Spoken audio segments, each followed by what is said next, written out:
श्री सीताराम जी के चरणों में वंदन करते हुए, श्री हनुमान जी महाराज से प्रार्थना करते हुए हम श्री राम कथा में वाल्मीकि रामायण की कथा के अंतर्गत हम लोग गंगा जी की उत्पत्ति के बारे में बालखंड की कथा सुनेंगे। बालखंड के 42वें सर्ग को सुनेंगे।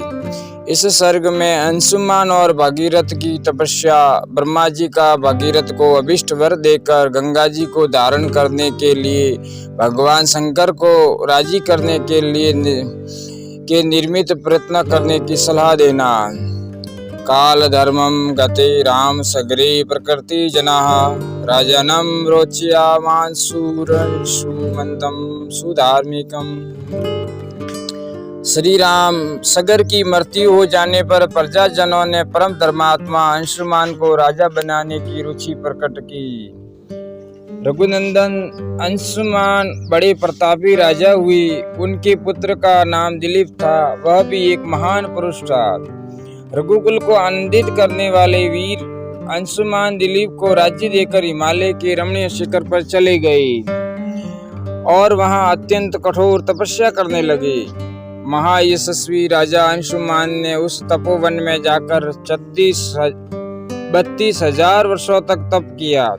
तपस्या के धन से संपन्न हुए उस नरेश ने वहीं शरीर त्याग कर स्वर्ग लोक प्राप्त किया। अपने पितामहों के वध का वृतांत सुनकर महातेजस्वी दिलीप भी बहुत दुखी रहते थे। अपनी बुद्धि से बहुत सोचने विचारने के बाद भी वे किसी निश्चय पर नहीं पहुंच सके। वे सदा इसी चिंता में डूबे रहते थे कि किस प्रकार पृथ्वी पर गंगा जी का उतरना संभव होगा, कैसे गंगा जल द्वारा उन्हें जलांजलि दी जाएगी और किस प्रकार मैं अपने उन पितरों का उद्धार कर सकूंगा। प्रतिदिन इन्हीं सब चिंताओं में पड़े हुए राजा दिलीप को, जो अपने धर्माचरण में बहुत विख्यात थे, भगीरथ नामक एक परम धर्मात्मा पुत्र प्राप्त हुआ। महातेजस्वी दिलीप ने बहुत से यज्ञों का अनुष्ठान तथा 30,000 वर्षों तक राज्य किया।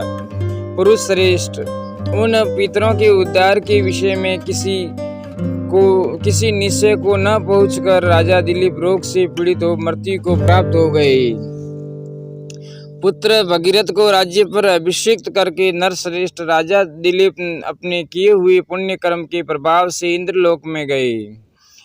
रघुनंदन धर्मात्मा राजऋषि महाराज भगीरथ के कोई संतान नहीं थी। वे संतान प्राप्ति की इच्छा रखते थे, तो भी प्रजा और राज्य की रक्षा का भार मंत्रियों पर रखकर गंगा जी को पृथ्वी पर उतारने के प्रयत्न में लग गए और गोकर्ण तीर्थ में बड़ी भारी तपस्या करने लगे। सीताराम। महाबाहो, वे अपनी दोनों भुजाएं ऊपर उठाकर पंचाग्नि का सेवन करते और इंद्रियों को काबू में रखकर एक महीने पर आहार ग्रहण करते थे। इस प्रकार घोर तपस्या में लगे हुए महात्मा राजा भगीरथ के 1000 वर्ष बीत गए। इससे प्रजाओं के स्वामी भगवान ब्रह्मा जी उन पर बहुत प्रसन्न हुए। पितामह ब्रह्मा ने देवताओं के साथ वहां आकर तपस्या में लगे हुए महात्मा भगीरथ से इस प्रकार कहा, महाराज भगीरथ, तुम्हारी इस उत्तम तपस्या से मैं बहुत प्रसन्न हूँ। श्रेष्ठ व्रत का पालन करने वाले नरेश्वर, तुम कोई वर मांगो।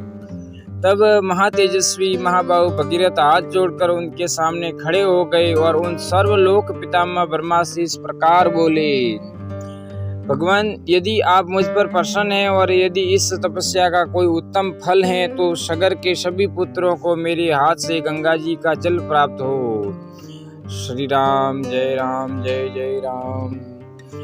इन महात्माओं की भस्म राशि के गंगा जी के जल से भीग जाने पर इन महात्माओं की भस्म राशि के गंगा जी के जल से भीग जाने पर मेरे उन सभी पितामहों को अक्षय स्वर्ग लोक मिले। देव, मैं संतति के लिए भी आपसे प्रार्थना करता हूँ, हमारे कुल की परंपरा कभी नष्ट न हो। भगवान, मेरे द्वारा मांगा हुआ उत्तम वर संपूर्ण इक्ष्वाकु वंश के लिए लागू होना चाहिए। राजा भगीरथ के ऐसा कहने पर सर्वलोक पितामह ब्रह्मा जी ने मधुर अक्षरों वाली परम कल्याणमयी मीठी वाणी में कहा, इक्ष्वाकु वंश की वृद्धि करने वाले महारथी भगीरथ, तुम्हारा कल्याण हो। तुम्हारा यह महान मनोरथ इसी रूप में पूर्ण हो। राजन, ये हैं हिमालय की श्रेष्ठ पुत्री हेमवती गंगा जी। इनको धारण करने के लिए भगवान शंकर को तैयार करो। महाराज, गंगा जी के गिरने का वेग यह पृथ्वी नहीं सह सकेगी। मैं त्रिशूलधारी भगवान शंकर के सिवाय और किसी को ऐसा नहीं देखता जो इन्हें धारण कर सके।